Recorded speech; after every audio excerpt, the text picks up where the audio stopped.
ఇప్పుడే నేను ఒక ఇంటికి వెళ్ళాను.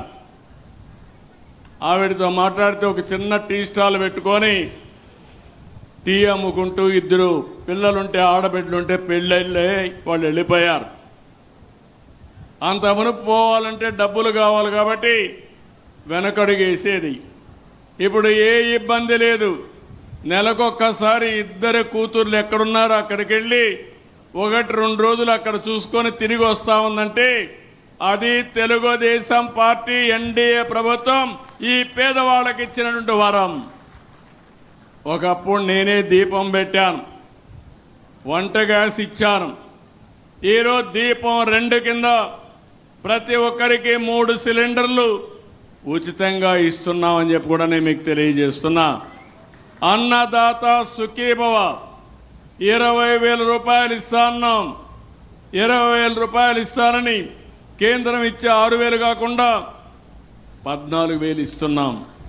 ఒకప్పుడు మీకు వచ్చేది 7,000 వస్తే దానికి 7,000 కలిపి డబల్ చేసి ఈరోజు అన్నదాత సుఖీభవ ఇచ్చాం. ఇంకో పక్క ఒకప్పుడు సాగునీటిపైన ₹1 ఖర్చు పెట్టేవాళ్ళు కాదు. ఈరోజు రాయలసీమ మీరందరూ ఒక్క విషయం గుర్తుపెట్టుకోవాల్సిన అవసరం ఉంది. నేను రాయలసీమలో చాలా సమస్యలు చూశాను.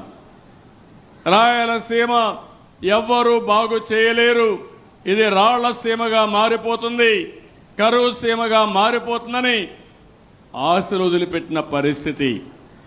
నేను ముఖ్యమంత్రిగా ఉండేటప్పుడు వస్తే మీరందరూ బాధపడ్డారు.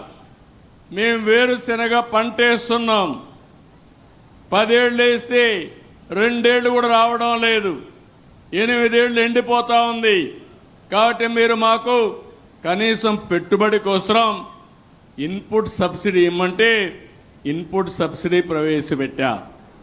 ఆ రోజుల్లో మీరు చూస్తే కరువు వస్తే నీళ్లు లేకపోతే పశువుల్ని ఇంటి దగ్గర పెట్టుకోలేక ఆ రోజుల్లోనే క్యాంపులు పెట్టి పశువులకు కూడా నీళ్లు ఆ చెరువు దగ్గర ఇచ్చి గడ్డి కావాలంటే రాయలసీమ నుంచి గడ్డి, ఆంధ్ర నుంచి గడ్డి తీసుకొచ్చి పశువుల్ని కాపాడి మళ్ళీ మీకు పంపించాం.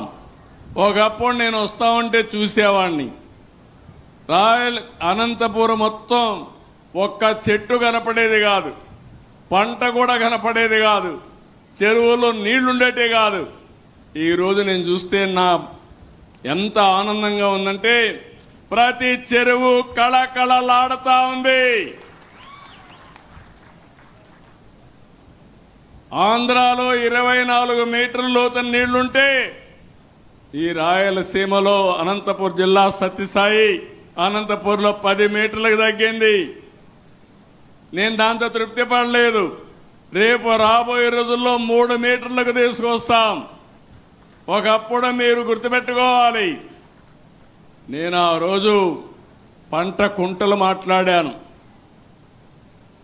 ఫామ్ పాండ్స్ గురించి మాట్లాడాను, అడవుల్లో కంటూర్ ట్రెంచులు కొట్టమన్నాను, చెక్ డ్యాములు చేయమన్నాం.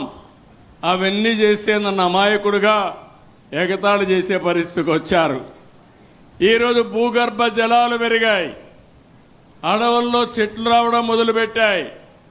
ఈరోజు నేను ఎన్నోసార్లు చెప్పాను, రాయలసీమ రాళ్లసీమ కాదు, కానివ్వం, రాయలసీమని రత్నాల సీమ చేస్తానని ఆ రోజే చెప్పాను. ఆ పట్టుదలతో ముందుకు పోయాం.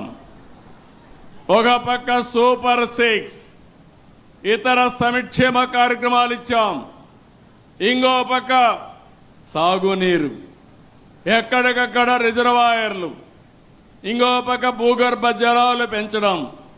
మన పెద్దవాళ్ళందరూ దేవాలయాలు కట్టారు. ఈరోజు ఈ ఎన్డీఏ ప్రభుత్వం, తెలుగుదేశం ప్రభుత్వం ఆధునిక దేవాలయాలకు ప్రాధాన్యత ఇస్తున్నాం. మనం ఎప్పుడూ గుర్తుపెట్టుకోవాలి, రాయలసీమకు నీళ్లివ్వచ్చని మొట్టమొదటిసారిగా ఆలోచించిన వ్యక్తి నందమూరి తారక రామారావు గారని చెప్పి విజ్ఞప్తి చేస్తున్నా. ఆ ఆలోచనను అమలు చేసిన పార్టీ తెలుగుదేశం పార్టీ. హంద్రి నీవా 6 లక్షల ఎకరాలకు నీళ్లు వస్తున్నాయి.